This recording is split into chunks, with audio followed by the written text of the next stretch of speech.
Hey Leo, I have a question for you. Hit me with it. If someone says, I'm sure this is the right answer, and someone else says, I think this might be the right answer, which one sounds more native to you? Hmm, that's tricky. I would guess the first one because I'm sure sounds confident, and confidence is good, right? That's exactly what most learners think. But the truth is, in real everyday English, the second person actually sounds more natural, more fluent, even more polite. Wait, really? So saying I'm sure is wrong? Not wrong, but it can sound too strong, almost like you're not leaving room for other people's opinions. This is where hedging comes in, and today we are going to master it. Hedging. That sounds like something about plants or money. Haha, good guess. But in language, hedging means using words to soften what you say, to make it less absolute, less like a fact, more like your opinion. Oh, so like I think, I guess, maybe, probably. Exactly. And here's the surprising thing. Native speakers use these words constantly. Like constantly. If you listen to a 5-minute conversation between two native speakers, you will hear at least one hedging word every 30 seconds. Every 30 seconds? That's wild. It's true. And when learners don't use them, they can sound too direct, too textbook, sometimes even rude, without meaning to. Okay, I need to hear more. Let's do this. Hey everyone, welcome to Speak Like a Native. I'm Maya. And I'm Leo. Let's get into it. So, Leo, imagine you are at work. Your boss asks you, do you think this new project will succeed? If I'm confident, I would say, yes, this project will definitely succeed. That sounds very confident, but in an American workplace, that can actually feel a little uncomfortable because it sounds like you are 100% sure with no doubts. But if I'm confident, isn't that good? Confidence is good, but in English-speaking cultures, people often prefer humility. They want to hear that you have thought about it, but that you are open to other possibilities. So what should I say instead? Try this. I think this project has a good chance of success. Or even softer, it seems like this project has a lot of potential. Oh, I see. So I'm still positive, but I'm not locking myself into a guarantee. Exactly, and that makes you sound more thoughtful, more collaborative, less like you're selling something. That makes so much sense. So what are the main hedging words I need to know? Let's start with the big three. Number one, I think. This is the most common one. You can use it in almost any situation. I think we should go left. I think this is the right size. Perfect. Number two, I believe. This is slightly stronger than I think. It suggests you have thought about it more. So I think is casual and I believe is more serious. Exactly right. For example, you would say, I think we should order pizza with friends. But you would say, I believe this strategy will improve our sales in a business meeting. Got it. And number three? Number three, it seems this is the softest of the three. It means this is my impression, but I'm not 100% sure. Okay, example. It seems like it's going to rain instead of it's going to rain. Yes, and that one little change makes a huge difference. It's going to rain sounds like a weather report. It seems like it's going to rain sounds like a person looking out the window. Right, because I'm not a meteorologist. I'm just guessing based on the clouds. Exactly, and that brings us to a very common mistake that learners make, especially learners from cultures where being direct is seen as polite. Like which cultures? For example, many Chinese speakers tend to use very direct statements. In Chinese, if you are sure, you say, I am sure, and that's fine in Chinese. But when translated to English, it can sound too strong. What about Spanish speakers? Interesting question. Spanish speakers often use troque, which is I believe, very naturally. But sometimes they skip the softening words entirely when speaking English because they are focused on grammar, not tone. So it's about the feeling, not just the words. Exactly. Let me give you a real example. Last week, I was at a coffee shop. A learner said to the barista, "This coffee is not hot enough." Oof, that sounds direct. Very direct. The barista looked a little uncomfortable. What the learner meant was, "Can you please heat this up a little?" But it sounded like a complaint, A demand almost. So what should they have said? Something like, "It seems like this coffee is a little cool. Could you warm it up?" That. It seems like changes everything. So it's not just about being polite, it's about leaving room for the other person. Beautifully said. Hedging creates space. It allows the other person to disagree without conflict. It makes conversation feel safe. Okay, I need to practice this. I think I have been making a lot of mistakes without knowing. See, you just used hedging naturally. I think I have been making mistakes. Perfect. Wait, really? I did that without thinking. Yes, and that is the goal, to make it a habit. So let's dig deeper. There is another layer to this. Okay, I'm ready. Sometimes learners hear "I think" and they use it all the time, in every sentence. But that is not natural either. So you cannot overuse it? Right. The most natural speakers mix it up. They also use sort of, kind of, pretty, probably. Sort of? Like it's sort of cold outside? Exactly. Sort of and kind of mean somewhat or not completely.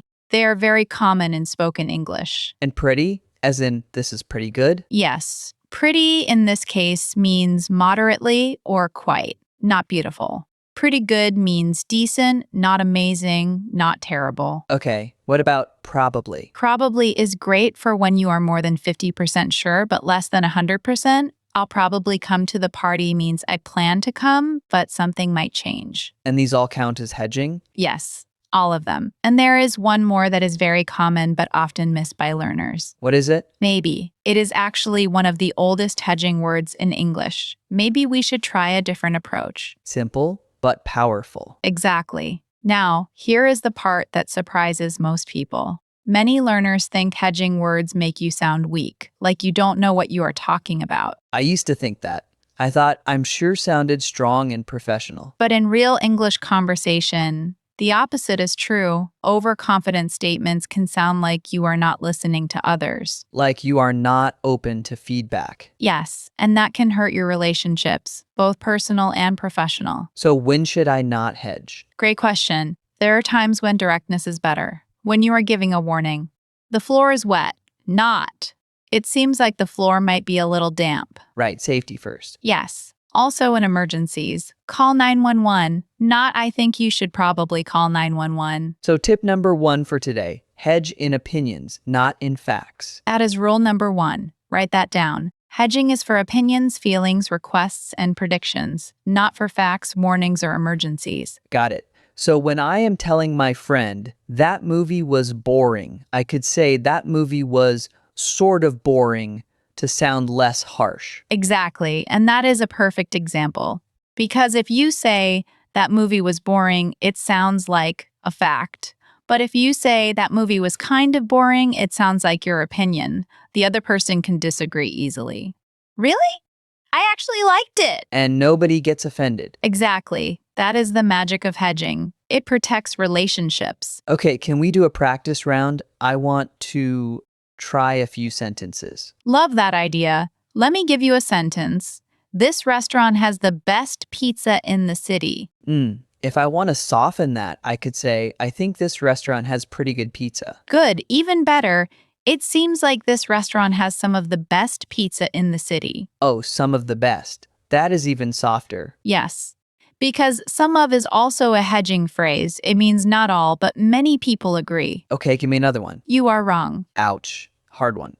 I think you might be mistaken about that. Beautiful. Or "it seems like there might be a misunderstanding." So instead of attacking the person, you attack the idea. Exactly. And that is why hedging is such an important skill for English learners.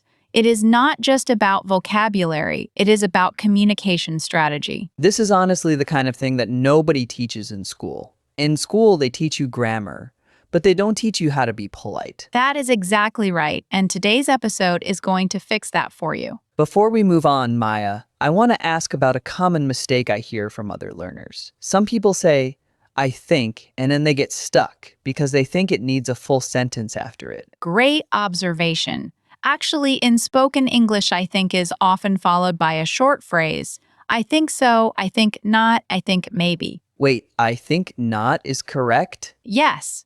For example, is he coming? I think not. Simple, natural. Wow. I always thought it had to be I don't think so. I don't think so is also correct. Both are used, but I think not is a little more formal. So many options. Okay, let's do one more round. All right. She is the best candidate for the job. I believe she is a strong candidate. Very nice. You softened it from the best to a strong. That is a good shift. Using a instead of the is, also hedging. Oh, I didn't even notice that. A strong candidate instead of the best candidate. That is so subtle. And that is what makes native sound native. These tiny adjustments. Okay, I have a challenge for you. Can you give me a sentence where hedging is actually bad? Interesting. Yes. Imagine you are a doctor. A patient asks, "Will I be okay?" And you say, "I think you will probably be fine." Sort of. Oh no, that is terrible. The patient would panic. Exactly. In professional contexts like medicine, law, or aviation, directness is required. Hedging can be dangerous. So the lesson is know your context. Yes. At a dinner table, hedge. In a hospital, be clear. That is a good rule to remember. Now, let's give the listeners a quick summary of today's key phrases. Perfect. I'm ready. When you want to share an opinion, start with I think or it seems. When you want to sound thoughtful, use I believe. When you want to soften a criticism, use sort of or kind of. When you are not sure, use probably or maybe. And if you want to sound less direct when making a request, use I was wondering if. Yes, that is another great one. I was wondering if you could help me with this. Very polite. I love that. So today I learned that being uncertain is not a weakness in English. It is actually a skill. Exactly. And I want to challenge all of our listeners. For the next 2 days, pay attention to how often native speakers hedge. In movies, in podcasts, in real conversations, you will be surprised. I'm going to do that. And I'm also going to practice using it seems like at least 5 times today. That is a great goal. And if you make a mistake, just say, I think I made a mistake. See what you did there. All right. Before we go, one more thing. This episode was inspired by a listener question. Carlos from Brazil asked, "Why do Americans always say I think before everything? Is it because they are not confident?" And now we can say, no, Carlos, it is because they are being polite. Exactly. So thank you, Carlos, for the great question. And if you have a question, leave it in the comments. We might answer it in a future episode. That is awesome. All right, Maya, let's wrap this up. Today's rule: when in doubt, hedge it out. Use I think, it seems, sort of, and probably to sound more natural and more polite. And remember, sounding native is not about big words. It is about small words used well. Perfect closing, Leo. Thank you, everyone, for listening. Keep practicing, keep hedging, and we will see you in the next episode. Bye, everyone. Bye!